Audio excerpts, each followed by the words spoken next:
বলছি স্যার, আজকে women's day কি বার্তা থাকবে শহরের নারীর জন্য, কতটা তারা নিরাপদ কলকাতায় আপনি মনে করছেন? প্রথমেই আজকে 8 মার্চ ইন্টারন্যাশনাল উইমেন্স ডে। আমাদের সবাইকে অনেক অনেক শুভকামনা জানাই, অভিনন্দন জানাই।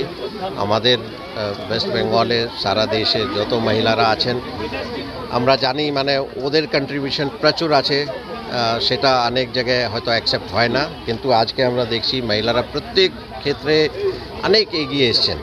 অ্যান্ড ওদের যা কন্ট্রিবিউশন আছে আমাদের সারা দেশের যে প্রোগ্রেসে অ্যাটলিস্ট মোর দ্যান 50%, মানে অনেক কিছু আছে যেটা ওরা করেন কিন্তু দেখা যায় না।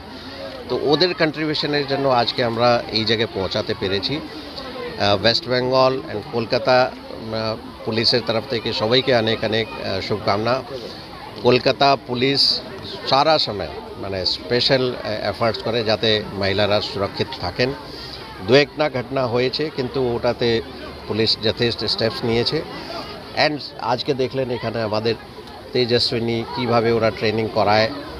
এই ট্রেনিং শুধু আজকে দিন নেই, এটা সারা বছরই চলতে থাকে। বিভিন্ন জায়গায় অনেক স্টেপস নেওয়া হয়েছে, specially surveillance, visibility of police, CCTV camera বসানো, ভালনারেবল জায়গায় কোথায় কোথায় আছে ওখানে কী কী ভাবে এটা কমানো যায়।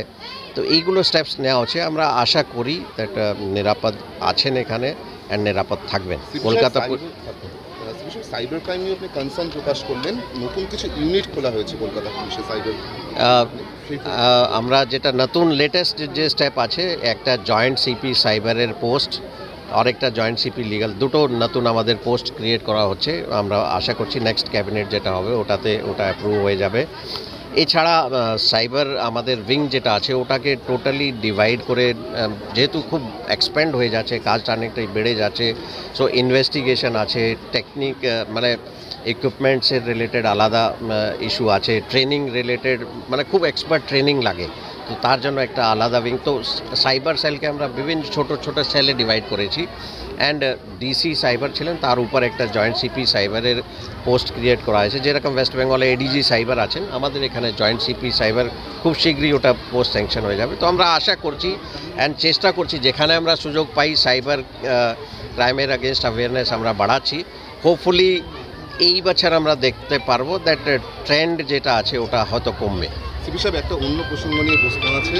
যাদবপুর বিশ্ববিদ্যালয়ে যে ঘটনা ঘটেছে তা নিয়ে বিভিন্ন মহল থেকে পুলিশের ভূমিকা নিয়ে প্রশ্ন উঠছে, এবং ব্রাত্য বসুর গাড়িতে যেভাবে হামলার ঘটনা ঘটলো সেখানে পুলিশের এখনো কী অ্যাকশন রয়েছে এই নিয়ে একজন এমপিকেও বলতে শোনা যাচ্ছে, কী বলবো? এটা মাননীয় হাইকোর্ট একটা রিপোর্ট চেয়েছেন, ওই রিপোর্টে আমরা ডিটেলস জানিয়ে দেবো আমাদের কি কি করা হয়েছিল, কি কি ইনফরমেশন ছিল অ্যান্ড কী কী আমরা করেছি। সেটা মাননীয় হাইকোর্ট একটা রিপোর্ট চেয়েছেন, ওই রিপোর্টে সব ডিটেলস থাকবে। স্যার, একটা বিষয় সেটা হচ্ছে আজকে আবার বাঘাযতীনে নিয়ে একটি গণপিটুনি ঘটনা ঘটেছে এবং আজকে সকালেই ঘটনা ঘটেছে একটু আগে। সে এই নিয়ে কী বলবেন?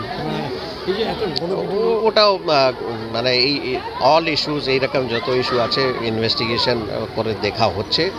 আগেও এইরকম একটা ট্রেন্ড আমরা দেখলাম, কিছু মানে অনেক দিন হয়ে গেছে, কিন্তু এইরকম একটা সিরিজ অফ ইনসিডেন্টস হয়েছিল, এইটা অনেক দিন পরে হয়েছে। ইনসিডেন্ট ইনভেস্টিগেশন করে দেখা হচ্ছে।